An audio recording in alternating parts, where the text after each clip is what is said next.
it's time to blow this scene. Get everybody in the stuff together. Okay, 3, 2, 1, let's jam.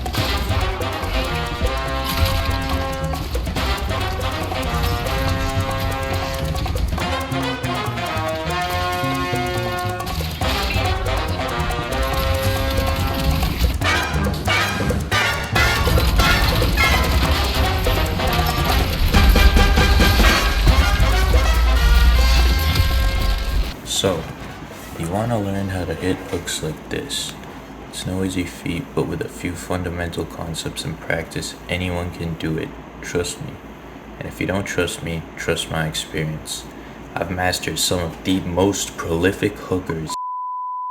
I've learned and used some of the most popular characters with hooks in gaming, like Roadhog from Overwatch, Blitzcrank from League of Legends, and Pudge from Dota 2. Without further ado, let's talk about the hitboxes. Bebop's hook hitbox is essentially a projectile launch from your shoulder that moves in a straight line towards your crosshair. The hand's visual can be a little misleading. The hitbox is actually centered at the part where the cable meets the hand, and that's what you should be trying to hit them with.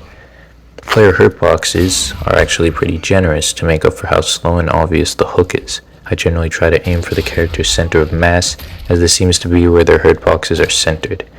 Things change a bit though. When enemies are behind cover, when you press 3, the game does a line of sight check between you and the opponent that determines how big their hitbox is. If they're mostly behind cover, you'll probably need to hit a lot closer to the center. Now this can be tricky since there's, a wall in the way, but it's a lot easier once you realize how it works.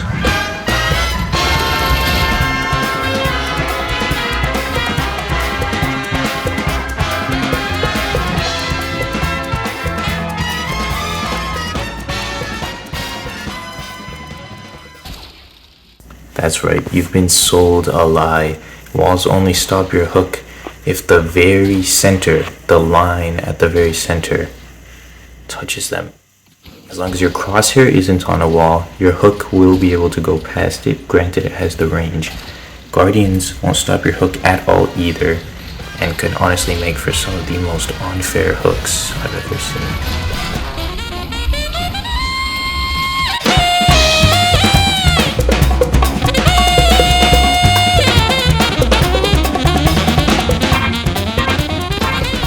If you have played Bebop before, you may notice your opponents have the annoying habit of getting out of the way when they see your hook coming. To get around this, we have two options. Either hook when they can't or won't dodge, or hook where you expect them to be when they dodge. The first makes for much easier hooks, albeit sometimes less impressive. Anyone stunned or using an ability that restricts their movement will be much easier to hit. You see a 7 bomb on your enemy, wait for it to explode, then launch your hook. You see a Kelvin walking on his ice path. He can't dash, he can't double jump. Just hook that guy. People focused on shooting or running from other things also won't dodge as often. And ulting McGinnis, scoped in on someone else, probably won't be able to get out of the way in time. Even people trying to secure souls in the laning phase might not notice and react to your hook as quickly. Unlike the jackass sitting there waiting for you to press 3 with his finger on the shift key.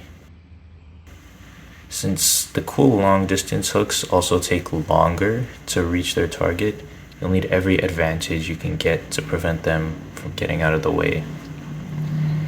And finally,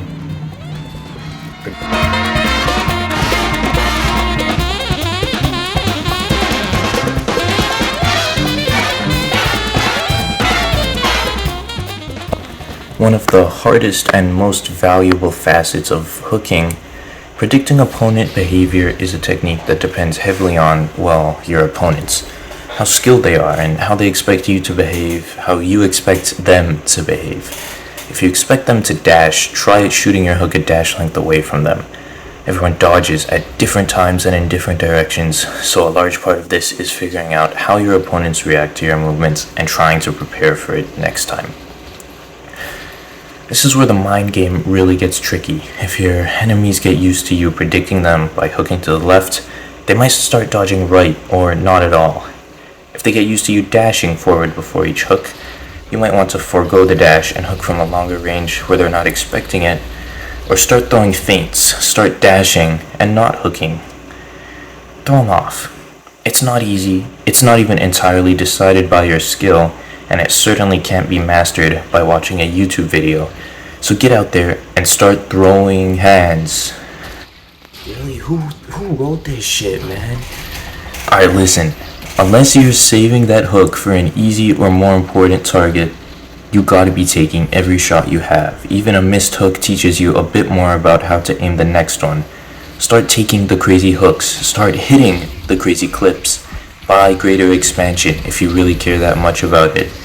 The world of Deadlock is competitive, cutthroat, and worst of all, full of league players. But with dedication and hard work, it can be yours. So what are you waiting for? It always seems impossible until it's done. Nelson Mandela. Impossible is just a big word thrown around by small men who find it easier to live in the world they've been given than to explore the power they have to change it. I think I saw that on Reddit. Anyway, I'm out of time. See ya.